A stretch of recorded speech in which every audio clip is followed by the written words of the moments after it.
Good now, beautiful souls. Let me know what it sounds like.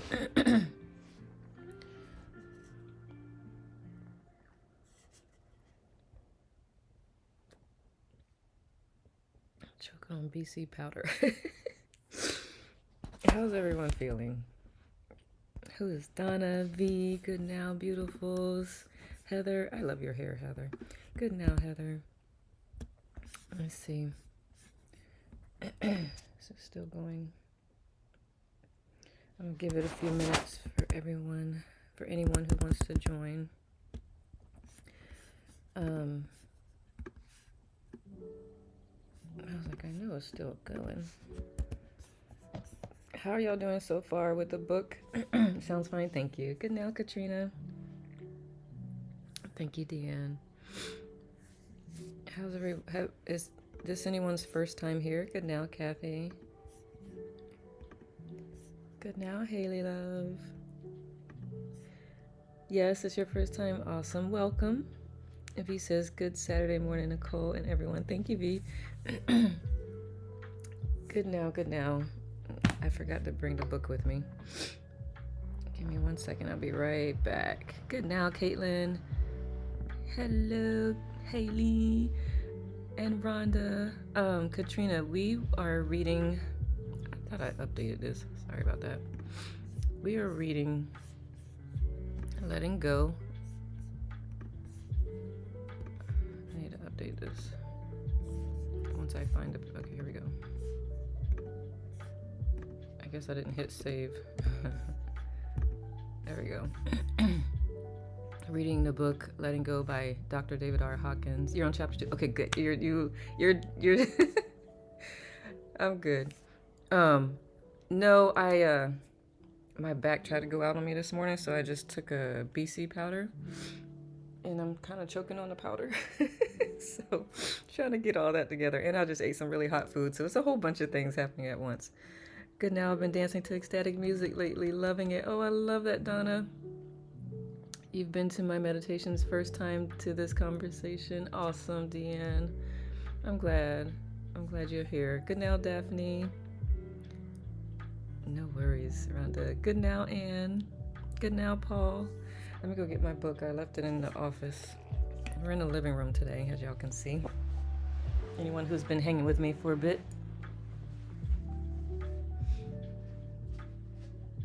Talk amongst yourselves.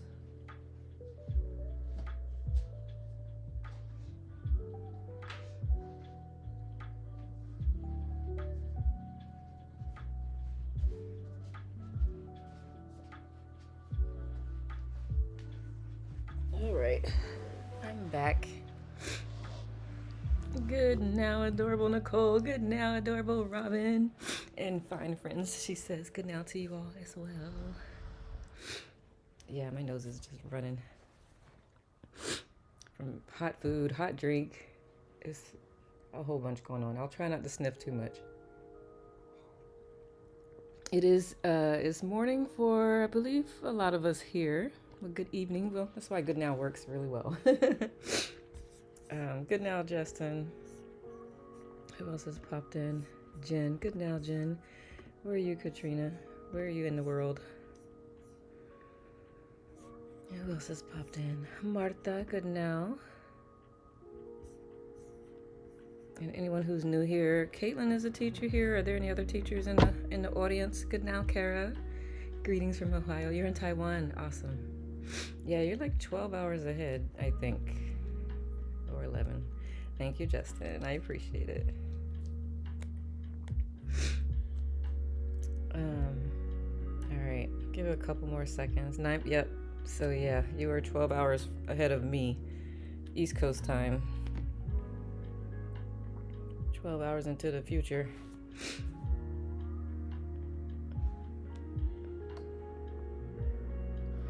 I'm gonna go blow my nose real quick so I'm not sniffing through the whole chapter, and then we'll get started.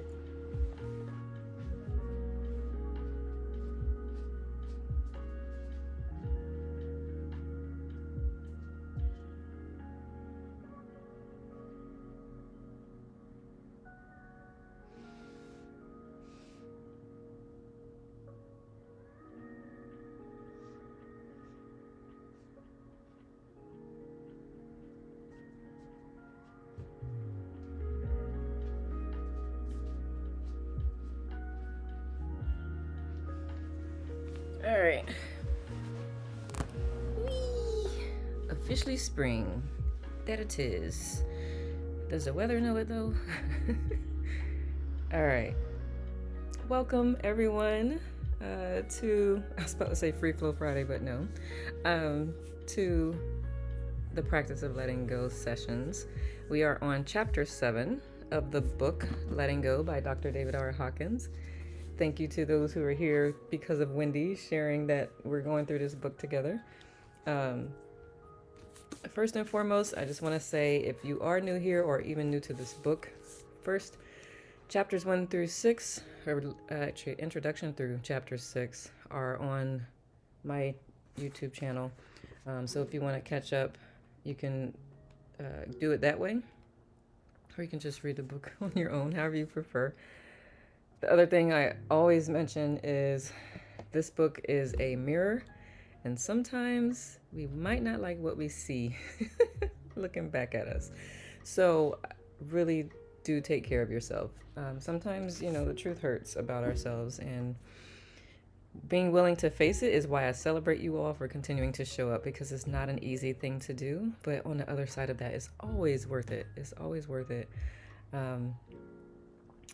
So whatever it takes to take care of yourself, do that. If it means stepping out of the space, do that. If it means posting in the chat, you've got a bunch of people here who will love on you and support you in whatever you may be struggling with. So it's a safe space to do that, because I want everybody to win, and this is a great way to do that.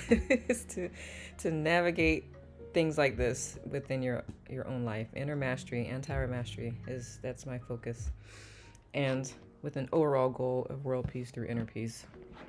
It's hard to have inner peace if you don't have inner mastery, right? So, chapter 7 is desire. So we'll be listening to that in a moment. Does anyone have anything they want to share from the previous weeks before we hop in? Good now, Lynn. While I greet other people. Good now, Deidre. Good now, Moni. Is that an iguana? What is that? I can't tell what that picture is. It looks like an iguana, but I don't know. I love iguanas. Okay. Good now, love. Good now, Carolyn. All right. Nothing to share from previous chapters. All good. We're going to be reading starting in chapter 7, desire. So let me get that. Pause the music. Are y'all ready to read? Here we go. Let me know if it's loud enough. Chapter 7. Desire. This emotion may range from a mild wanting to an obsessive, driven craving for something or someone. It is also expressed as greed, obsession, hunger, envy, jealousy, clinging, hoarding, ruthlessness, fixation, frenzy, exaggeration, overambition, selfishness, lust, possessiveness, control, glamorization, insatiability, and acquisitiveness. Never satisfied, never enough, must have. The underlying quality of this emotion is its drivenness. When we are at the effect of desire, we are no longer free. We are controlled by it, run by it, enslaved and led about by the nose by it. Here again, the essential point of freedom is whether we have chosen consciously to fulfill a certain want, or whether we are just being blindly run by unconscious programs and belief systems. Desire as an obstacle. There is often a lack of understanding of the function of wanting and desire. The main illusion is seen in the statement, the only way that I'll get what I want is by desiring it. If I let go of my desire, then I won't get what I want. Actually, the opposite is true. Desire, especially strong desire, e.g. cravingness, frequently blocks our getting what we want. Why is this so? Actually, The way something comes into our life is because we have chosen it. It was the result of our intention, or we made a decision for it. It has come into our life in spite of desire. The desiring was actually the obstacle to its achievement or acquisition. This is because desire literally means I do not have. In other words, if we say that we desire something, we are saying that it isn't ours. When we say that it isn't ours, we put a psychic distance between ourselves and what we want. This distance becomes the obstacle that consumes energy. The impossible becomes possible as soon as we are totally surrendered. This is because wanting blocks receiving it and results in a fear of not getting it. The energy of desire is, in essence, a denial that what we want is ours for the asking. This is a different way of looking at achieving goals than the one we are used to from the programming of our world. We are used to picturing ambition and success as being associated with hard work and the classical Protestant ethic virtues. These include self-sacrifice, asceticism, great expenditure of effort and endeavor, keeping our nose to the grindstone, tightening our belt, buckling down, and all the grimness of hard work. When we look at this whole picture, it sounds arduous, doesn't it? Well, it is. It involves struggle, and the struggle results from the block we have put in our own way because of desire. Let's compare the arduous, lower consciousness way of achieving goals with a higher state of consciousness in which we have acknowledged and let go of the desire and are in a freer state. In a freer state, that which is chosen manifests in our life effortlessly. We surrender the emotion of desire and instead merely choose the goal, picture it lovingly, and allow it to happen because we see that it is already ours. Why is it already ours? In a lower state of consciousness, the universe is seen as negative and denying, frustrating, and reluctant. It is like a bad, stingy parent. In a higher state of consciousness, our experience of the universe changes.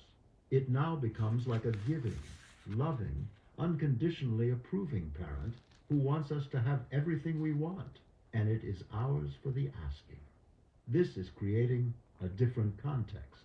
It is giving the universe a different meaning. Although the world may be stingy and hostile to other people, there is no reason why we should buy into this paradigm. When we buy into it, we make it that way in our own life. As we experience the letting go of desires, we begin to see that what we have chosen will come into our life almost magically. What we hold in mind tends to manifest. As was said before, during times of supposed high unemployment, some people are not only employed, but have 2 or 3 jobs. This was a shockingly new way of looking at the world when it was first encountered. There was the hope that it was true, but also a skepticism that said, this just isn't possible on a pragmatic level. A strict Protestant ethic background made it hard to believe. Nonetheless, the willingness was there to be open-minded enough to give it a try. Here was the initial experience with letting go of desire. Personal goals were written down, followed by a letting go of the desire for them. It sounds paradoxical, but that is the process. Identify the goals, and then let go of wanting them. One goal that had been held in mind for several years was an apartment in New York City, because work commitments required a lot of commuting and money spent on hotel rooms. A small apartment in the city, a so-called pied-à-terre, would be the economical solution. Apartment in New York City was written down as a goal. When utilizing this way of achieving goals, we include all of the details, as impossible as they may seem to the rational mind to achieve. So the ideal apartment was detailed, reasonably priced, on Fifth Avenue in the 70s block, right next to an entrance to Central Park, at least 8 or 9 floors up, and in the rear, so that the street noise would be minimized and not any bigger than about 2.5 rooms. The next day at work, it was busy as usual, with a big caseload, meetings, and patient visits. In between the meetings and patients, the feeling of wantingness for the apartment would be acknowledged and let go. And as the day progressed, the apartment was actually forgotten. At 4:30 p.m., after the last patient, there was suddenly the impulse to drive into the city. Despite the fact that it was ostensibly rush hour, the road was clear and the drive took only half an hour. The car cruised to about 73rd and Lexington, pulling up to the nearest real estate office. Rather magically, there happened to be a parking space open right in front of the real estate office. The real estate officer, upon hearing the tongue-in-cheek announcement that an apartment on Fifth Avenue was desired, looked with surprise and said, "Well, you are certainly in luck. Exactly 1 hour ago, we listed the only apartment for rent on all of Fifth Avenue, at 76th Street, on the 9th floor. It's the rear apartment, 2.5 rooms, and the rent is reasonable.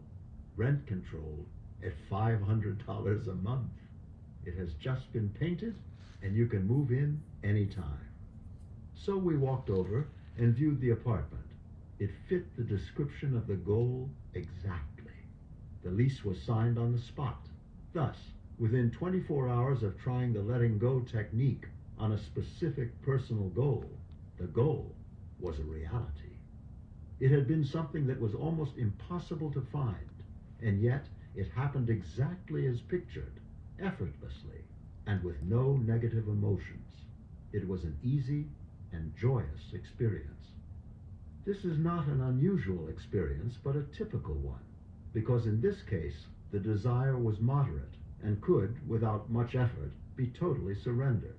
By being totally surrendered, this means that it was okay if the apartment happened, and it was okay if it didn't.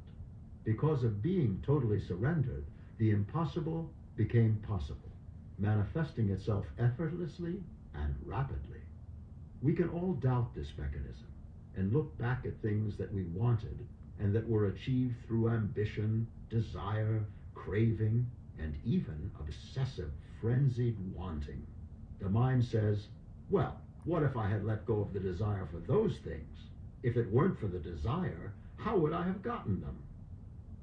The truth is, we could have gotten them anyway, only without anxiety, fear of not getting, without all the energy expenditure, without all the effort, without all the trial and error, and without all the hard work. Well, the mind says, if we got it effortlessly, how about the pride of achievement? Wouldn't we have to sacrifice that? Well, yes, we would have to relinquish the vanity of all that sacrifice and hard work that we put into it. We would have to give up the sentimentality about the self-sacrifice and all the pain and suffering we went through to achieve our goals. This is a peculiar perversion in our society, isn't it?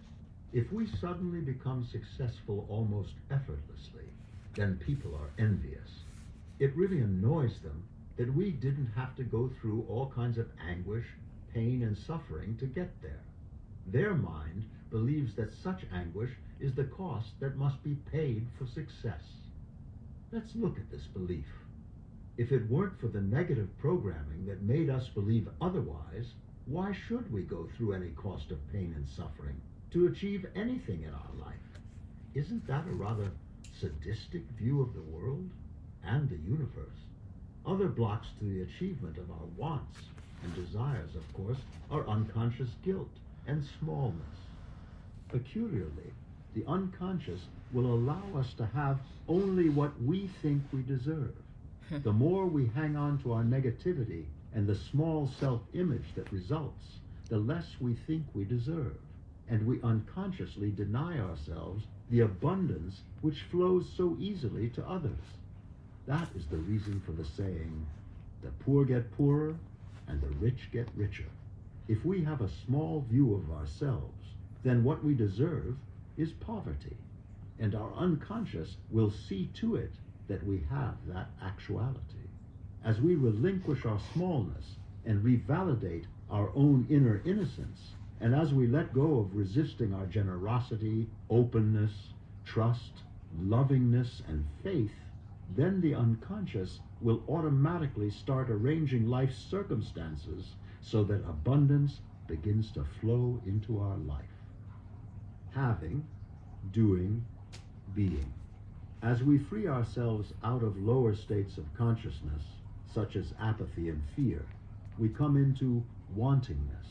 What was formerly an I can't, an impossible, now becomes possible. The general progression of the levels of consciousness as we go from the lowest to the highest is to move from havingness to doingness to beingness. At the lower levels of consciousness, it is what we have that counts. It is what we have that we want. It is what we have that we value. It is what we have that gives us our self-image of worth and position in the world. Once we have proven to ourselves that we can have, that our basic needs can be fulfilled, that we have the power to provide for our own needs and those of others who are dependent upon us, the mind begins to become more interested in what it is that we do. Then we move to a different social set in which what we do in the world is the basis of our value and how others rate us. As we move up in lovingness, our doingness is less and less preoccupied with self-service and becomes more and more oriented to being of service to others. As our consciousness grows, we see that service, which is lovingly oriented toward others, automatically results in the fulfillment of our own needs. This does not mean sacrifice. Service is not sacrifice. Eventually, we become convinced that our own needs are automatically fulfilled by the universe, and our actions become almost automatically loving. At that point, it is no longer what we do in the world, but what we are that counts. We have proven to ourselves that we can have what we need, that we can do almost anything given the willingness. And now, what we are within ourselves and to others becomes most important. People now seek our company, not because of what we have, not because of what we do and society's labels, but because of what we have become. Because of the quality of our presence, people just want to be around us and experience us. Our social description changes. We are no longer the person who has a fashionable apartment, or big car, or a bric-a-brac collection. Nor are we labeled as the president of the so-and-so corporation, or a member of the board of directors of some organization. Now we are described as a splendid person, as somebody whom people just have to meet, just have to know. We become described as a charismatic person. This level of beingness is typical of self-help groups. In self-help groups, no one is interested in what others do in the world or what they have. They are only interested in whether or not we have achieved certain inner goals, such as those of honesty, openness, sharingness, lovingness, willingness to help, humility, genuineness, and awareness. They are interested in our quality of beingness. Glamour. Glamour is a very useful subject to understand. Once we understand it, it greatly facilitates the letting go of desires. The book called Glamour, A World Problem, 1950, by Alice Bailey, presents the whole subject expertly. If we look at something that we want, we can begin to distinguish between the thing itself versus the aura, patina, flash, and attractive magnetic effect of a quality that can best be described as glamour. It is this disparity between what a thing is in itself and the glamour that we have attached to it which leads to disillusionment. So often we have chased some goal, and then when we have achieved it, we are disappointed. That is because the thing itself does not coincide with our pictures of it. Glamour means that we have attached sentimentality, or we have made it bigger than life. We have projected onto a thing a magical quality that somehow leads us to believe that once we acquire it, we will magically achieve some higher state of happiness and satisfaction. This happens very often with vocational goals. The man works year after year, striving to become president of the company or become important and prominent in some other way. When he gets there, he expects to experience all the satisfaction and the glamour associated with that level of achievement. The kowtowing by employees, the flashy cars, the prominent office, the labels, the titles, and the exclusive addresses. But what he finds is that all of these things are superficial. They are very inadequate compensation for the agonizing energy drain and daily grind that in reality the position necessitates. While he pictured that he would get admiration, what he often finds at the top levels is viciousness, competitiveness, envy, and the endless fawning and dishonest manipulations that occur to people in power, including the paranoid attacks by competitors. He finds that his energy is so drained that he has no energy left over for his personal life. His relationships are impaired. His wife complains that he's too exhausted to make love, too depleted to give her the energy she needs, too worn out to be a good father, and too tired even to enjoy a favorite recreational activity. The same thing occurs with women in the traditionally feminine areas of achievement. A woman thinks, for instance, if she gets a certain designer dress for the party, that the dress is going to bring her attention, adulation, and admiration, and that it will win her a certain social status. With much sacrifice, she spends a great deal of money and effort on the dress, running back and forth for fittings. But what happens? At the dinner party, there are a few passing comments on her dress, and that's the end of it. Nobody dances with her any more than usual. She is not more prominent than she was before the party. No more genuine attention is paid to her than previously. She gets some hostile, envious looks from other women who recognize what she probably paid for the dress. During the evening, she has the usual argument with her escort, and they go home in the car barely speaking to each other. The same as in the past. As women make gains in the corporate and political arenas, they face the disappointment that accompanies longed for, glamorized leadership roles in the public. What was predicted to enhance prestige and esteem instead brings criticism, envy, and hostility, even from other women. The experience of achieving their goal is often not what they thought it was going to be. There is endless judgment of a woman's public persona and dress, and she may have the gnawing feeling of inner worry that she has failed her family by going for professional fulfillment. Winning is sometimes not as liberating as glamour would want us to believe.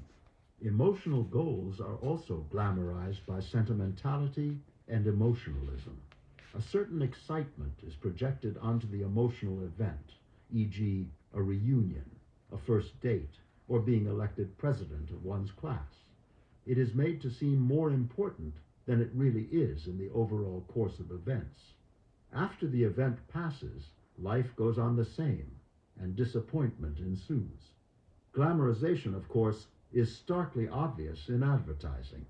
Here we see it sui generis. The cowboy is the glamorization of masculinity, and the ballet dancer is the glamorization of femininity. Men are attracted by personality, not the brand. Thus, the cowboy represents the glamorized male who is rugged, cool, suave, and in control. The consumer projects onto the product that it will give him those desired personality traits. Glamorization is living at a fantasy level. Therefore, when we proceed to let go of a desire, we must dissect away that which is exaggeration, fantasy, and romanticization. Once we have relinquished the glamour, it will be relatively easy to surrender the desire itself. If you let go of the romanticization of the cowboy, for example, then the cigarette or the cheeseburger that he was handling in the commercial will lose its appeal. In fact, much to our surprise, we will find over and over again that the desire was attached to the glamorous fantasy. There was no reality in it in the first place. Because there was no reality in it, the world is constantly selling us dishonesty, catering to our desire for that romantic, glamorized aspect. It promises to make us more important than we really are. Glamour at that level of dishonesty is a fake. The mind protests. Do I have to give up all that glamorous excitement? Do I have to let go of my pictures of emotional gratification and excitement? The answer is obviously no. We don't have to give them up at all. And we can achieve the goals effortlessly and easily once we are conscious of what we are choosing. We can have them directly. We can be attractive, but we won't get it in a fake way, such as driving a certain style of car. We will get it by letting go of our smallness and owning our greatness, thereby reflecting it out into the world. We can easily become that exciting person whom people are eager to know. Just choose to be that person and let go of the block of desiring to be that way. We can have what we want directly without detouring through some fraudulent promise that will lead us into frustration and disappointment.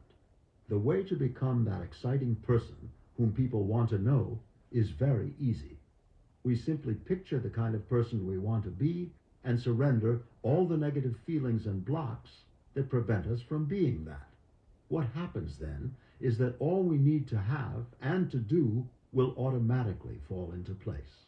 This is because, in contrast to having and doing, the level of being has the most power and energy.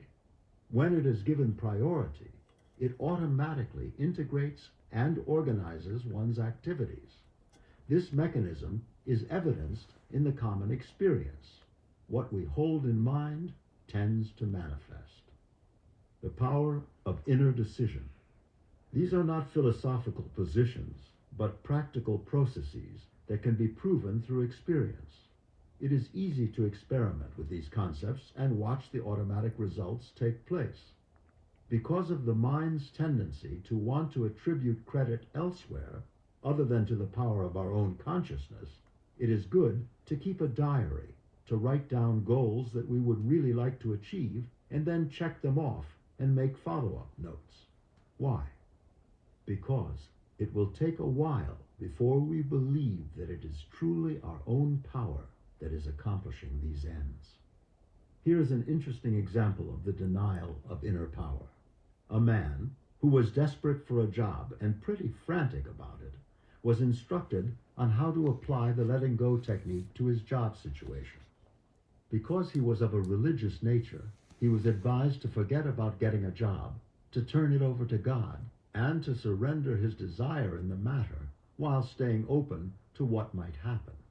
A week later, he recounted, "Well, the day after I surrendered wanting a job, nothing happened. Then I got a long-distance phone call from my brother-in-law, and I am going to be joining his firm. If it weren't for my brother-in-law, I never would have gotten a job. It's a good thing I didn't wait for God."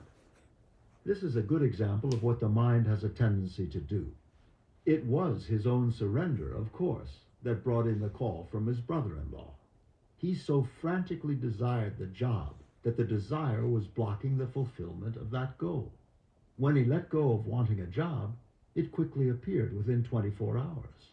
But the propensity of the mind is to disown one's own power and project it elsewhere onto the world. This is why people in their own estimation think they are powerless. They have the power, but they have merely projected it onto external forces. We are all powerful beings who have become unconscious of our own power. We have denied and projected it onto others out of guilt and our own sense of smallness. The majority of what happens in our lifetime is the result of some decision we have made somewhere in the past, either consciously or unconsciously. Because this is so, it is very simple then to see our past decisions by looking at our life and tracking backwards. This principle is demonstrated by a woman who came for psychotherapy. She needed treatment because, in her words, my relationships never work out.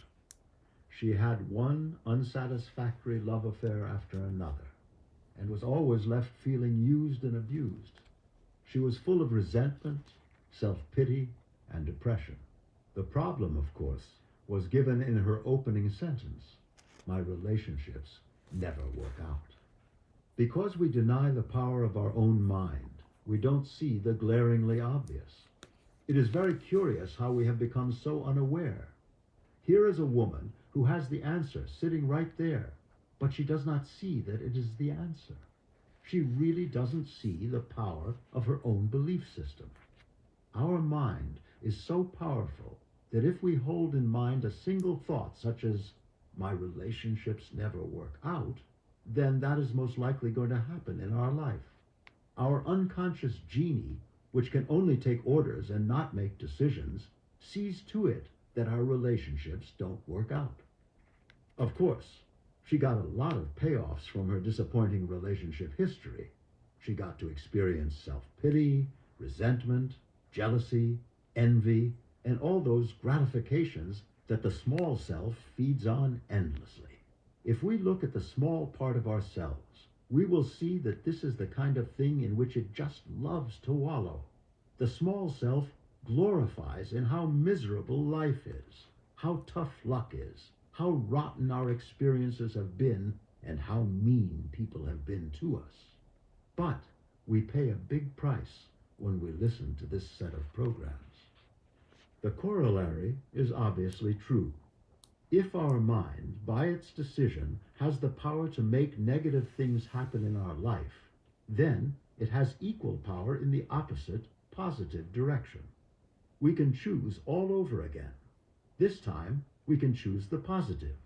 We can cancel the old programs, and we can do that by beginning to relinquish the gratification we were getting out of the negative payoffs. Now that we have looked at the subject a bit, we can come up with the term that most aptly describes this set of emotions: selfishness. The mere use of the word instantly sets up a resistance due to guilt. We all feel guilty because of selfishness. This puts us in an impossible position, because in order to carry out what the world has taught us, we have to indulge in the very thing for which it then condemns us: selfishness. To look at the subject, let's first make a decision that we are not going to beat ourselves up about it and get into the self-indulgence of guilt. That's what guilt is, really, isn't it? Self-indulgence. Instead, let's look at the term selfishness as merely describing the collective motivations and modes of operation of the small self that is a genetic aspect of the mind which, due to our own naivete, we allowed ourselves to be programmed with, and which we are now resolved to deprogram in reverse, like the uninstall command on a computer. The reason to let go of selfishness is not because of guilt, not because it's a sin, not because it's wrong. All such motivations come from lower consciousness and self-judgment. Rather, the reason to let go of selfishness is simply because it is impractical. It doesn't work. It's too costly. It consumes too much energy. It delays the accomplishment of our goals and the realization of our wants. Because of its very nature, the small self is the creator of guilt and its self-perpetuator. That is, out of guilt, we strive to accomplish and achieve success. Then, when we achieve success, we feel guilty because we have it. There is no winning of the guilt game. The only solution is to give it up, to let it go. Our mind would like to make us think that guilt is laudatory, and the guilt mongers of the world love to make an idol of it. Which is more important, to feel guilty or to change for the better? If somebody owes us money, would we rather they feel guilty about it or pay us the money? If we intend to feel guilty, we should at least consciously choose it instead of being unwittingly run by it. When we move from being selfish with a small s We move into being selfish with a capital S. We move from our smaller self to our greater self.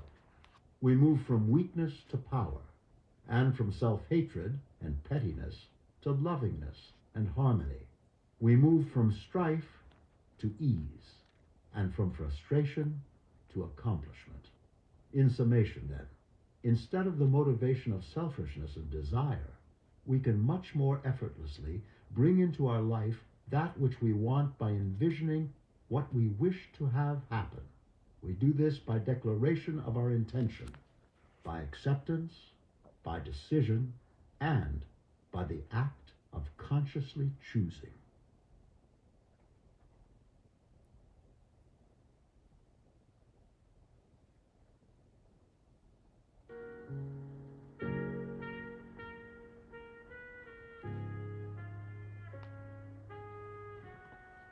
Just let that sink in for a little bit.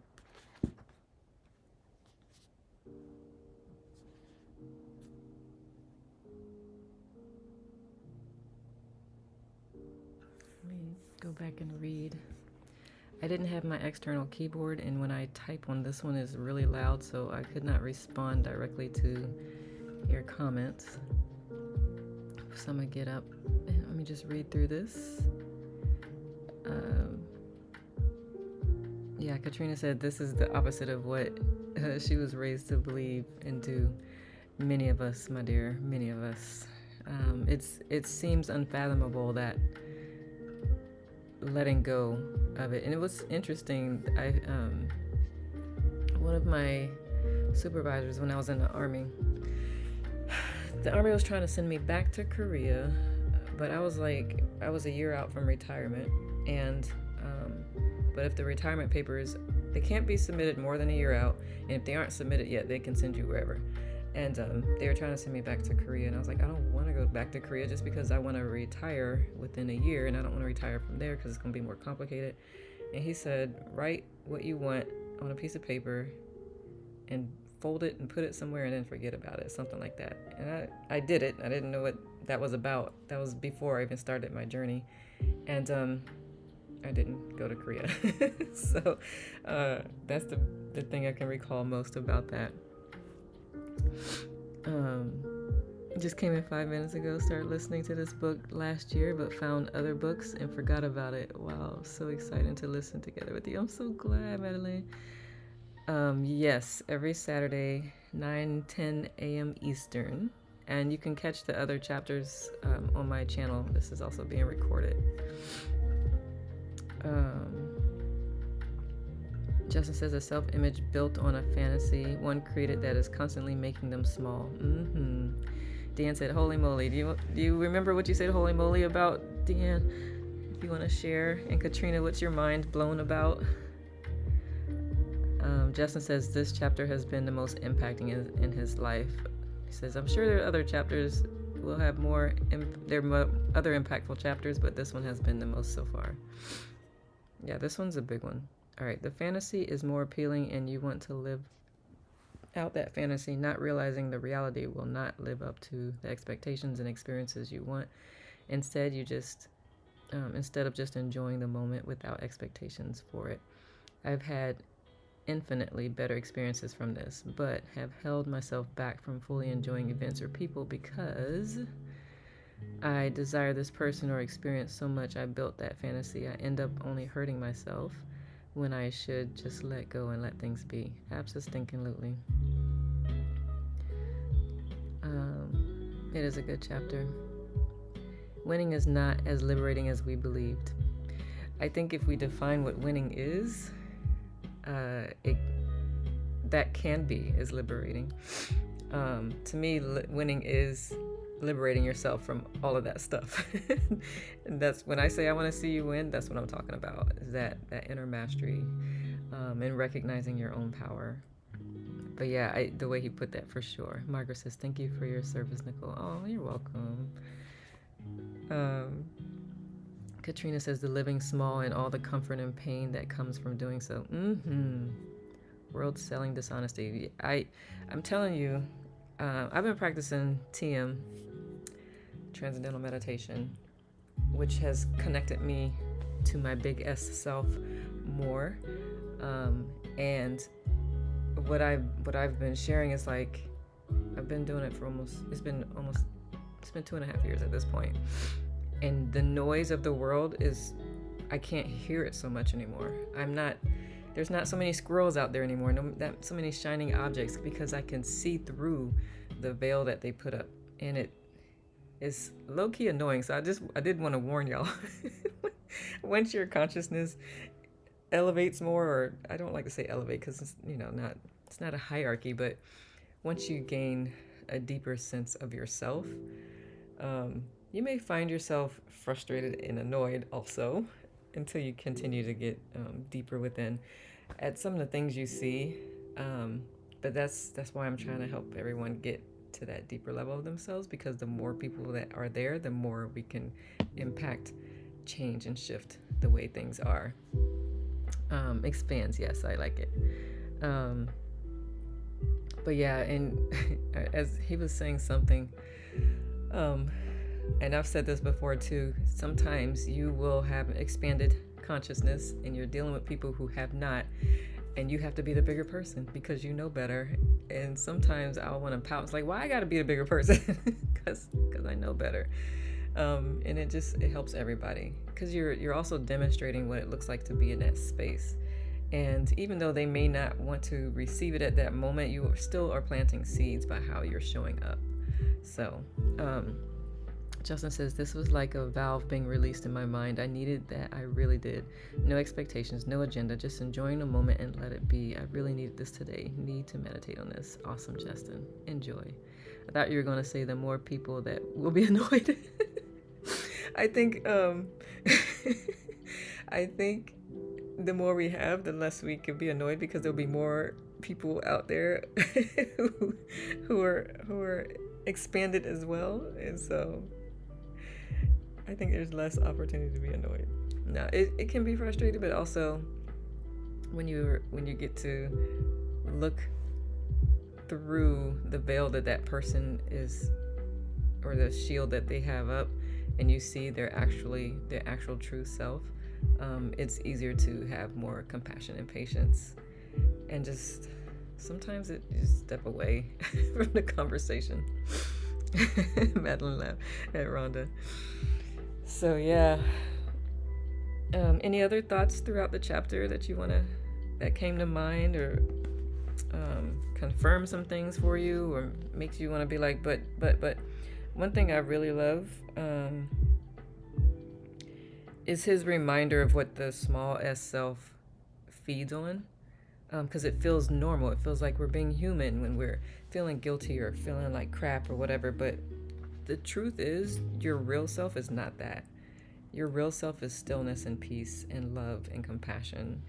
And the more you feed that version of you, the more of that you comes out. And that's, like he said, people just want to be around you just because of who you are. Stance on selfishness. Yes. Tell me more, Deanne. Nope, I am not a spiritual being. You are. But yes, I did that thing on selfishness. I loved selfishness from the small s self. That I forgot that he said that. I was like, oh yeah, that's good. Yep, small selfishness. Yep. Katrina says, I've been getting a lot of input that I need to let go of something that is festering in my life, like the small self, and trying to figure it out. This helped a lot. Good. We could also do some ease clearing if need be. Not that you know what that is, but if you want to share what it's been challenging to let go, we can help accelerate that. Yeah, so ease. How would y'all explain it? Those who've experienced that with me, it's basically the unconscious programming that he's talking about, or just that we've bought into, that's driving our decisions and things. I help clear that out. Sometimes it's things that you didn't even know were there. Yes. So if you, and sometimes it is things that you do know. It's just you don't know how to get rid of it. And so the ease helps with that. Ease is energy alignment system express. So energy is your thoughts, your emotions. Of course, they are all energy. It's not the only energy, but those are the energies that I work with. And you know, your conscious self, you're trying to do something, and just like this woman, she was trying to have a great relationship, but unconsciously she was like, they never work out. So clearing that and aligning that subconscious with that conscious is what the ease does. Erasing all system errors. I love that, Rhonda, because I'm a geek. Donna said it's like magic. Oh, Donna, thank you. I did love the computer analogy, the uninstall. And of course I thought delete also, but I was like, uninstall is better than delete, because delete is still in the memory. I am a geek, for those who do not know. IT is my background.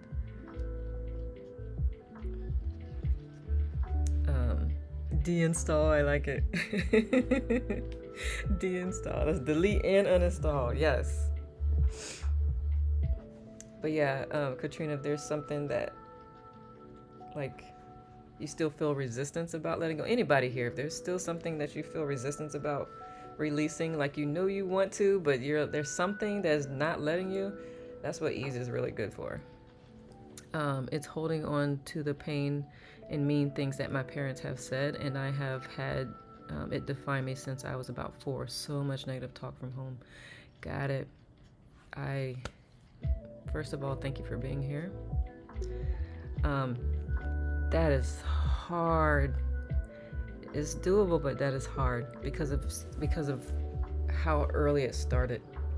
Highly recommend Nicole can help you. Thank you, Donna. Thank you. V says stagnant, unwanted energy release. Yes. Guilt is self-indulgence. I say it. Guilt is self-punishment, but that self-indulgence just makes it. Ooh. So next time you start to feel guilty, and Katrina will work on that. Yes, that one. Thank you. That helps. Next time you feel yourself feeling guilty, be like, I'm being self-indulgent. Let me rethink that.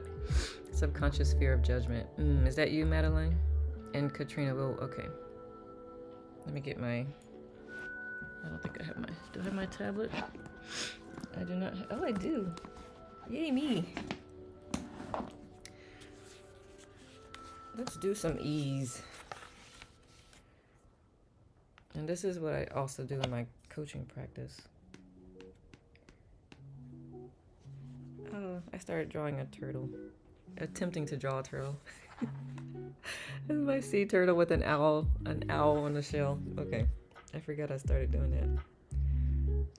Because I'm making coloring pages. And I love turtles. Okay. Sure. I mean, it's not great. I've always had a hard time drawing turtles, but I love turtles. That was the start of one in an owl face, because that image came to mind. Not quite like that. Thank you. You feel like I'm a turtle and moving. Oh, you're definitely not behind, Katrina. My dear, please. Turtles are dude, I have a lot of turtles. They are freaking. Let me tell you, turtles are probably one of the longest living creatures on this earth, so there is no behind. They're wise, so yay for you feeling like a turtle. Just need to give it a different context. Turtle is longevity symbol. Right, exactly. No way, turtle swimming is my special animal. Oh, this month, I love that. Slow moving, yeah, man. Hey, I am slow moving except behind the wheel. Just saying. Slow and steady wins the race. It really does. It really does. All right. Let's do some clearing. Donnie caught me. I'm slow except behind the wheel. That's a whole other story. It's a whole different Nicole. Y'all, that track was everything. I will be getting back on that track. Okay.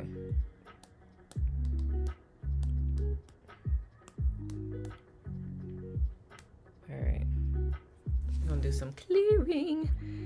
I have a turtle first classroom pet. My kid's named Ned. She is Tina Turtle. I love it. Thank you. These are the 2 animals that are always showing up for me often given to me as gifts. One of my nicknames is Little Owl. That is insane, Daphne. You just can't make this stuff up. Tina Turtle, best name ever. Yes, it is. Wow. I, it's funny because I could have just clicked off the page and never even brought it up. I just love that. Deanne says my spirit name just painted in it on my drum. Ooh, I want to see that, Deanne. Show me a picture. Send me a picture. Oh my goodness. Regarding judgment, yes, and it's linked to the fear of rejection, abandonment, if not good enough. Yeah. And what's so interesting about that, and I get it because I spent 20 plus years hating myself. I'm dumb. I'm so like how Katrina said, except that came from her parents. Mine came from myself, and I do know why, how it started, but I've written book chapters on it, but yeah, it's been, I don't know if that text makes sense. It does. It makes sense. Okay, let me write down what V said and what Katrina said. V said stagnant. I want to. Oh, there's something else. I thought you said something for clearing. V. Oh, it was Madeline. Subconscious fear of judgment. Yeah. And then Katrina says too stupid. Not smart enough. Not strong enough. I tell you what, just to give you some context or something to think about, Katrina. If you weren't strong enough, you wouldn't still be here. Cause life ain't easy, mama.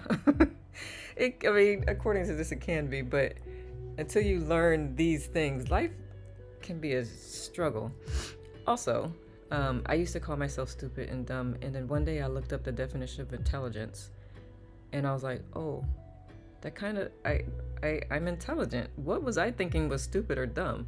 So ever since then, like that was erased. Deanne says too late. What's too late? What did I miss? Daphne says, so cool. I was about to give away a print I received from India, and it is an owl. This just clicked in my head. I will not give it away. Thank you, Daphne. I'm glad you won't. But if you ever feel like it, I will take it. Her Tina Turtle and I had a California desert tortoise that hung out in my classroom. We named him Zorro. I love it, love it, love it. Limiting belief. Good now, namaste. Zorro. Like the masked hero with the sword. Oh my goodness. See? Namaste. Thank you, Nicole. And you have a deal. Thank you. Katrina, see how amazing turtles are? You are a turtle. Hey, celebrate it. Okay. Let me get this paper out. Good now, Jamie. Just about to do some clearing to speed up the letting go process, to aid it along. As soon as I find my thing. So earlier in the book, y'all heard about just simple muscle testing and like how negative words can make you weak. And this is basically what this is, right? So it's these limiting beliefs that do make, I don't want to say weak, but if you did a muscle test, it shows you will see a weakened muscle. So basically what I do is I connect to the group energetically, and I test those statements against the statements like too stupid, not smart enough, not strong enough, against a list of common emotions, so that anytime you come up into a situation where you feel like you're not smart enough or strong enough, those emotions, the chemicals from those emotions flood your system, and it makes it a lot harder to accomplish whatever that is. So clearing it out removes that block or that veil or whatever, so that when you come up into a situation like that again, you may have still some hesitation, but you won't have that flood of chemicals in your system making it harder to think clearly and proceed on. So that's what the point of this is. Hi Mila, good now April. Amila says, I feel the same way about the word nice as stupid and dumb. My friend and I looked it up, and it started saying we were not nice people. It has a negative origin. I believe it. You know what? They say nice guys finish last. And that's why I was like, be kind, don't be nice. Jamila, feel free if you want to share what the negative origin is. But I'm like, to me, in my mind, nice means you were saying yes no matter what. You're abandoning yourself, and it's part of like the people pleasing thing. Origin of nice, nice ass foolishness. Wow, that's funny. Yeah, it was intuitive because I hadn't looked it up, didn't even think to look it up, but I was like, I don't like the word nice because what I'm seeing, nice was foolishness. Got it. I mean, ass works too. It's okay. You know me. I'm just gonna read what's there. I don't know. Intuitively, I just kind of stayed away from that word. And also, when people like, if they are complimenting what you have on, that's nice. They usually don't mean that's nice. They usually are not really complimenting. They just don't want to say anything that sounds not nice. Not nice. Okay. Let me just see what we got here. Not smart enough and not strong enough does come. Nice usually feels patronizing. It does. Must be a regional thing. Where I'm from, nice personality equals kind. Perhaps. Where are you from, April, again? I know I should know this by now. We're gonna clear not smart enough and not strong enough. Katrina, I would like for you to also North Florida. Okay. I'm from South Kakalaki. I think I don't know if it's regional or just what you encounter. What you see, when you see someone referenced as nice and like some of their actions versus kind in some of their actions. Referencing the etymology versus assumed meaning. Yeah. Yes, that's where we come from, April. That's what we were talking about, the etymology. Versus what meaning people have given it. Katrina, there was something else that came to mind for you. But it fell out, so if it comes back, I'll share it.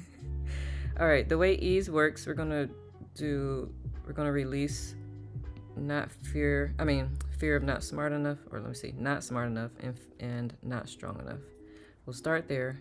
Some things may come up for you, and if so, just let me know. I've banned the word nice. I love it, Stephanie. Good now, Sonia. Good now again. I still look forward to seeing your Phoenix. Don't think I forgot.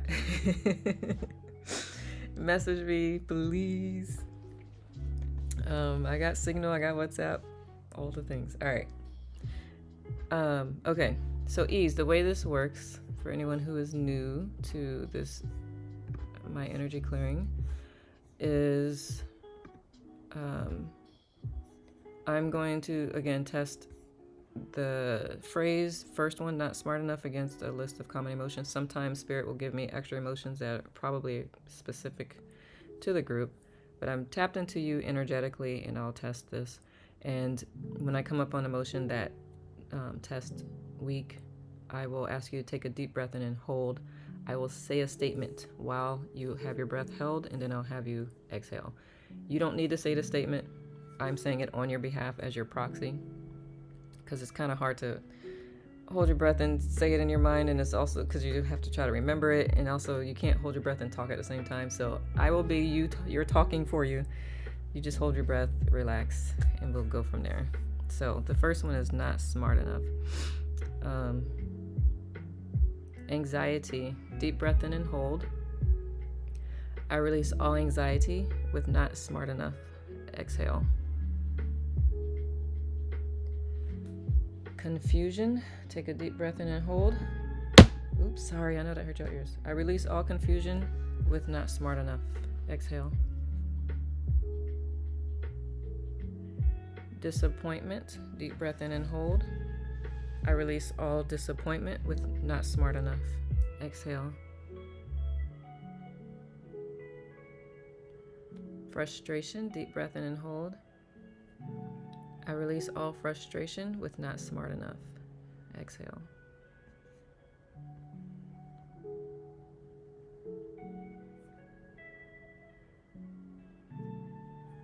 Self-punishment, deep breath in and hold. I release all self-punishment with not smart enough. That's not on my list. That is specific to this group.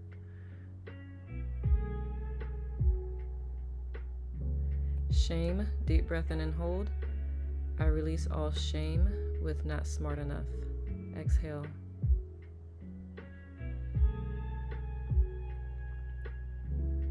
Belief, deep breath in and hold. I release all blocks with belief with I'm not smart enough. Exhale.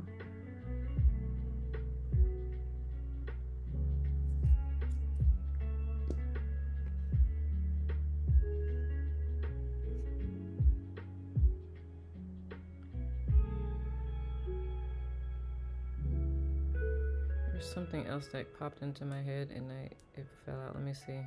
And if anything else has come up for anyone, go ahead and post it in the chat.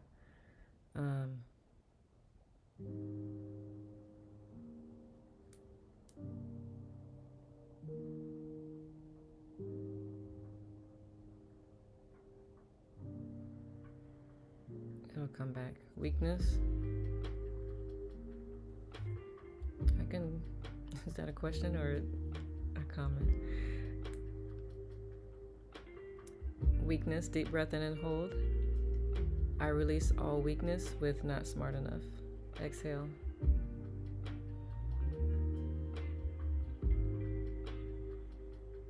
Thank you, Rhonda.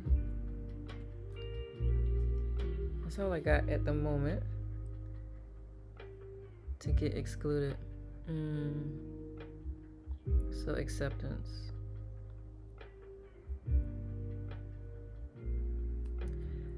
Acceptance, deep breath in and hold. I release all blocks with acceptance with not smart enough. Exhale.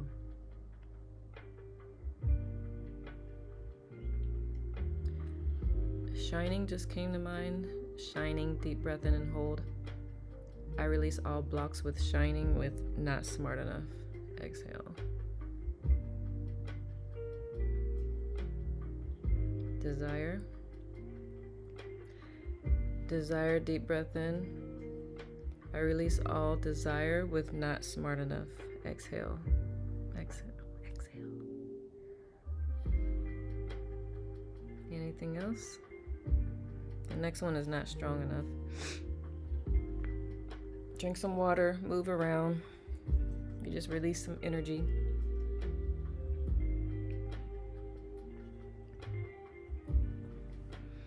Leadership.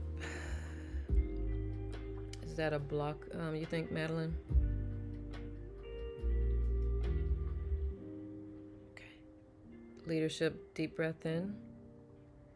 I release all blocks with leadership with not smart enough.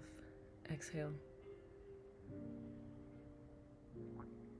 It's really deeper than that, but we'll keep it top level.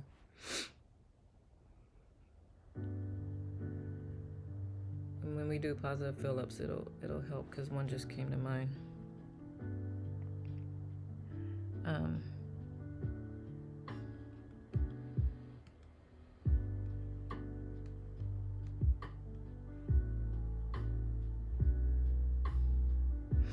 Okay. All right, not strong enough is next. Katrina, how you doing over there? Sonia says, Phoenix not finished yet, Nicole, but we'll do taking up space. Taking up space, is that one of the blocks for you? I love that. Not the block part, but the the Phoenix part. Okay. Taking up space, deep breath in and hold. I release all blocks with taking up space with not smart enough. Exhale.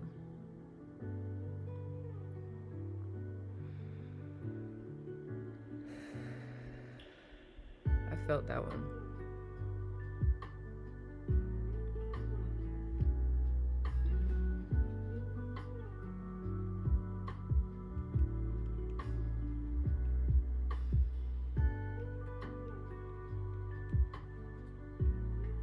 Something. Okay, just taking notes for the positive fill-ups. Okay, the next one is not strong enough. Not Not strong enough. Okay.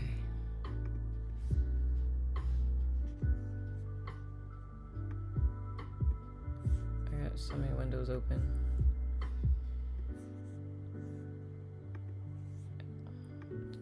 Move this. Move this. So I can see you all. And my thing. Alright. I really felt the self-punishment one. A surprise to me. Good, Samantha. It is. It'll feel like you're like, I'm just breathing and saying and whatever, and then one will hit and you'll be like, oh, this does work. Otherwise you're like, is anything really happening? It is. It's just not like as much of it affecting you. And then when something that does right. I remember once I was doing I don't remember what it was that I was clearing, but what made me just like bawl, it was with blocking feeling, like just being able to feel in general, and I just exploded. I was like, oh, there's that. And then there's a deeper level of this clearing. This is surface level, still gets out a lot, but then there's another layer and so that told me I needed to go deeper with that one. But yeah, I was like, huh, okay, here we are. All right, hydrate, gotta refill a water bottle. Yes, absolutely. Energy clearing is, it doesn't feel like something is happening, but stuff is happening, so yes to hydrate.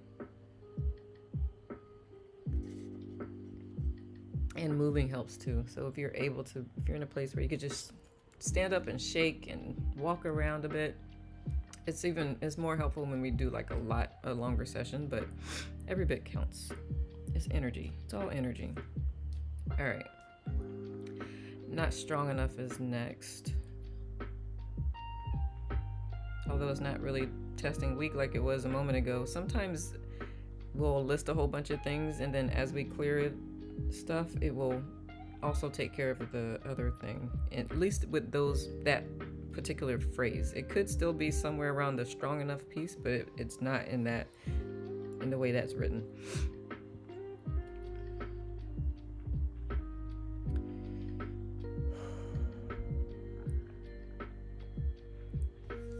Katrina, how you doing, love?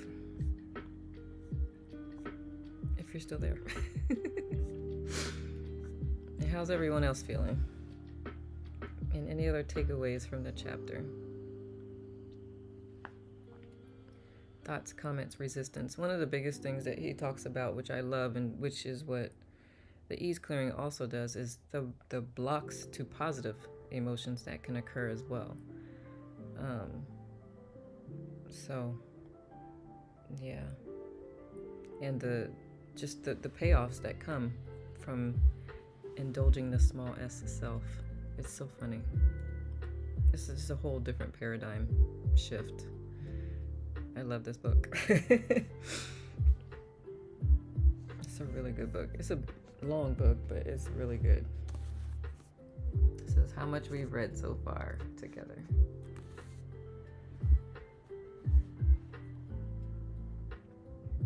I'm gonna say good now to folks while I give y'all a chance to put anything in the chat that comes to mind. Good now, Anne. And do we have two Deidres? Good now, Deidre with the yellow flower. Good now, JG. Kathy, I think I said good now to you earlier, but if not, good now, love. Josette, good now. Who else? Patsy G, good now, love. Rachel, good now, love. Caroline, good now, love. Matt, good now. Are y'all processing? I'm thinking y'all are processing. Good now, Nora. Either that or my chat stopped working. Good now, Nora. Jill said, love it. Sonia says, this is the first time I've joined your energy clearing. Need to join on time next week. So this is a collective clearing. Yeah, it doesn't happen every time. We're going through the book, but Katrina, when she shared just where she was with things, Spirit was like, do some clearing. Thank you. Have a beautiful day, all. You too, Patsy. So yeah, sometimes the situation calls for clearing, but it is part of my coaching practice in general, and we can get more specific to your personal situation. But yeah, yep. Who else have I not said good now to? Vanessa, good now, love. If there are any other teachers in the house, please share it in the chat. Carolyn, good now.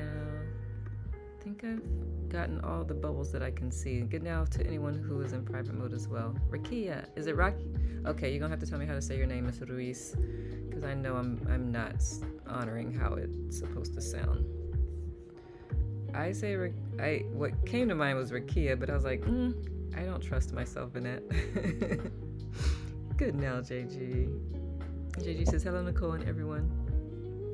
I don't know how I missed that because Patsy was right after yours. So my bad. That puppy's so cute, Nora. Beverly, good now, love. With your fire rainbow in the picture. Love it.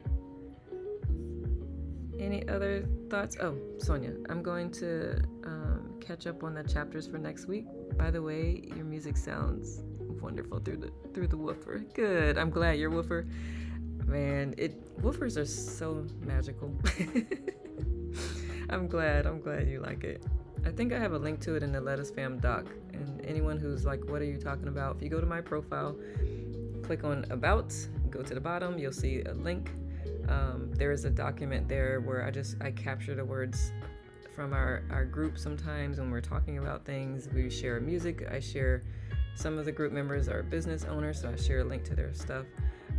But there's a Let Us Fam doc, and I think I put the link to this piece on there. I'll double check. If not, I'll add it. I haven't been the best with the music ones because they're in a moment. Good now, Sue. Eunice, good now, love. Any other thoughts, comments on the book? Good now, Sharon. The chapter, rather. Or the book. Either or.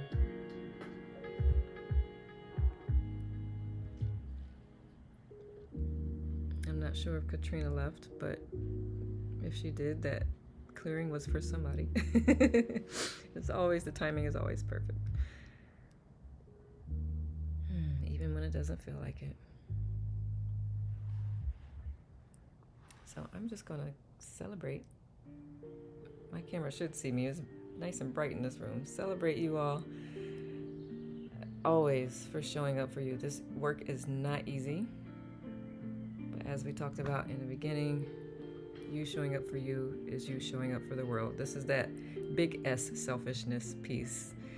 This is a service. This is how I look at, since I learned TM, Transcendental Meditation, and since I learned just all the studies behind it and how TMers, especially when there's a group of TMers meditating together, how it impacts the actual, like, crime goes down and other positive things start to happen.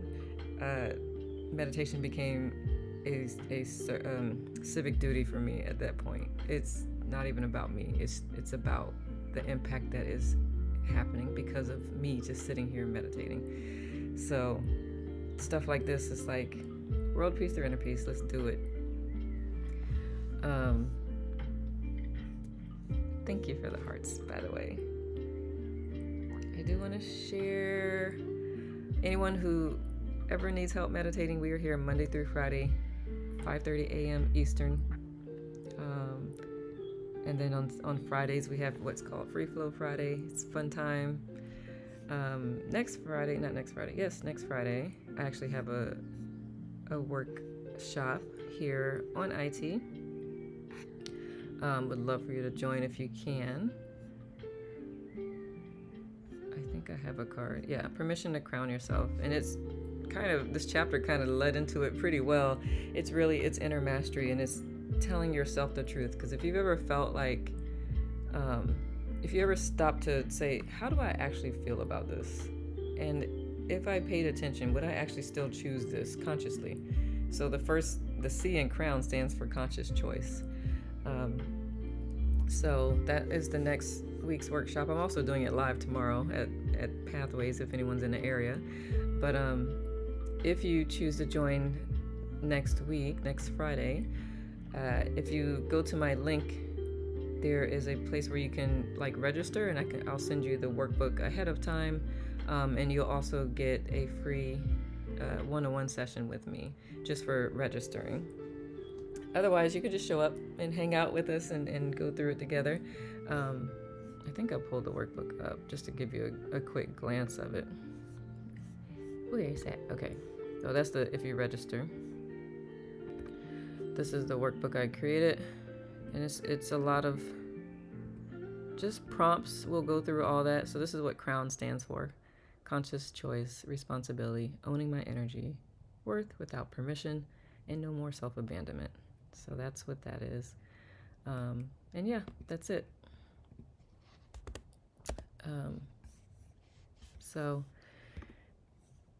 if that is of interest, I'll be sending you that once you register, and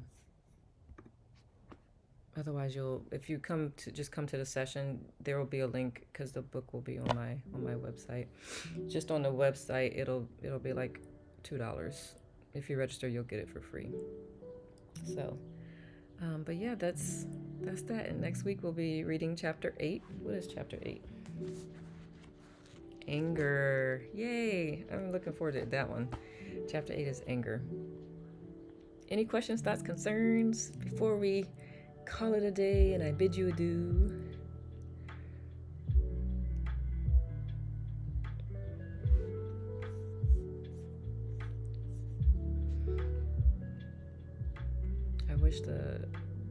I do wish IT would have like the bubbles, because I can't tell if someone's typing and then I'm like, okay, bye, and then all of a sudden there's text. I was like, oh, okay. So if nothing else, I do have a group here on Insight Timer. If you go to my profile and scroll all the way to the bottom, so if anything else comes up in between now and next week, feel free to share in the group. We share stuff in the group. We share other teachers' tracks. We share celebrations. If you have a birthday, please let me know. I'll add it to the calendar so we can say happy birthday to you. Just little things like that. Just hanging out in between the live sessions. Everyone's still processing and integrating. I believe that, Madeline. It's a lot. Namaste to you too, Sonia. Thank you so much, Nicole. You're so welcome. But yeah, that's why I offer, feel free to reach out to me in the group as things are processing. I'm that way too. I'll go through a presentation. They're like, do you have any questions? I'm like, not yet, but in an hour or two, I'll have like 100. So feel free to use the group. We can also create a group offline if need be. But yeah, that's all I got for now. So enjoy the rest of your weekend. If you are in the DC area, would love to see you at Pathways. As always, much appreciated. Likewise, V. Thank you. Dr. B. I get to see Rhonda tomorrow. But ciao for now. I appreciate you. Thank you. Jay Gurudev. You're welcome, Daphne. I know, right, Rhonda? Yay! Sheila's coming too tomorrow. She bought a ticket. I gave her the VIP code. So if anyone is in the area and wants to come to Pathways, where's it at, Rhonda? What part of Virginia? I always forget. Do you remember? Because I know there's some folks in Richmond. It's closer to that part of Virginia than P.S. Cute pixie hairstyle. Thank you. I appreciate it. Thank you. You heard what? What you heard? I thought it was in Maryland. I don't know, man. I keep forgetting. I know I need to know by tomorrow. Oh, yeah, Sheila. Okay, let me find out for anyone who's local here. And I can give you the VIP code. The tickets are like $5, but VIP, they're free. Pathways.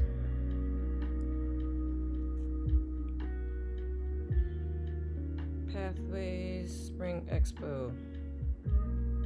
It's in Tyson's, McLean. Free 99, yes.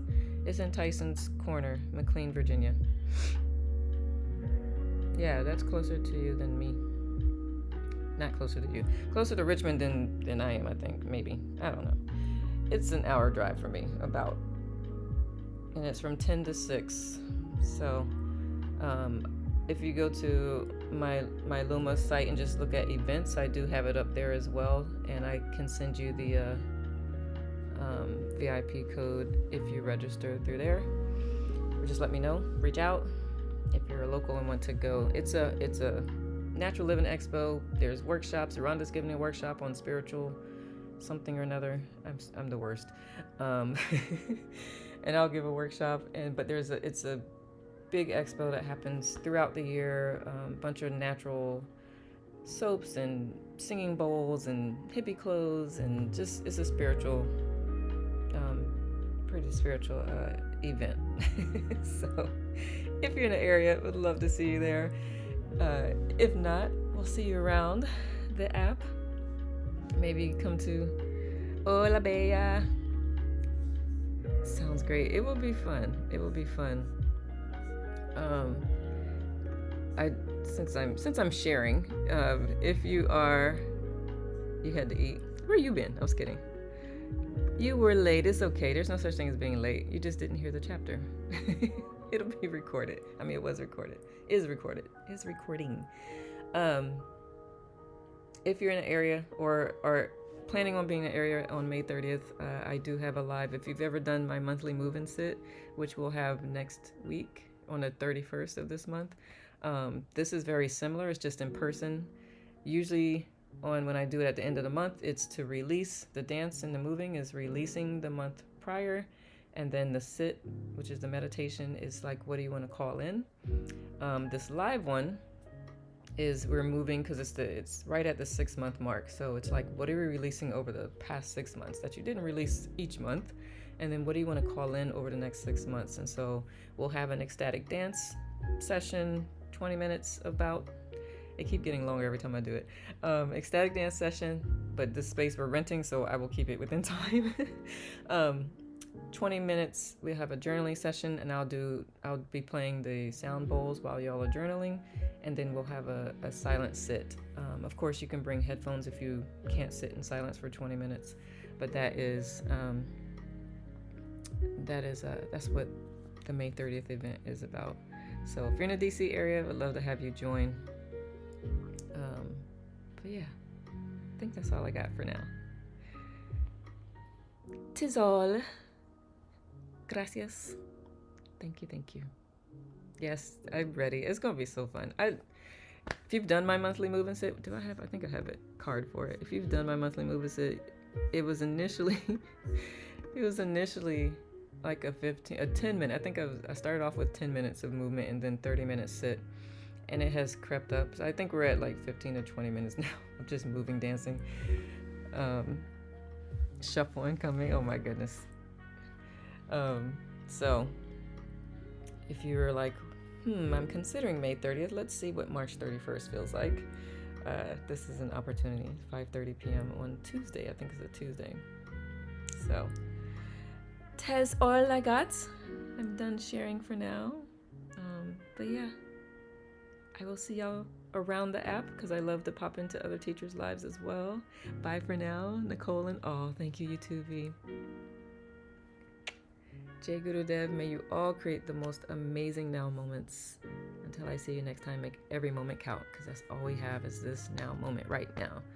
So release the guilt, release anything that is just weighing you down, and enjoy these moments. Ciao.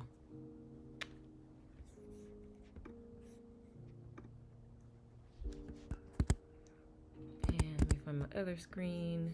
Thank you for anyone who joined on other platforms. See you around.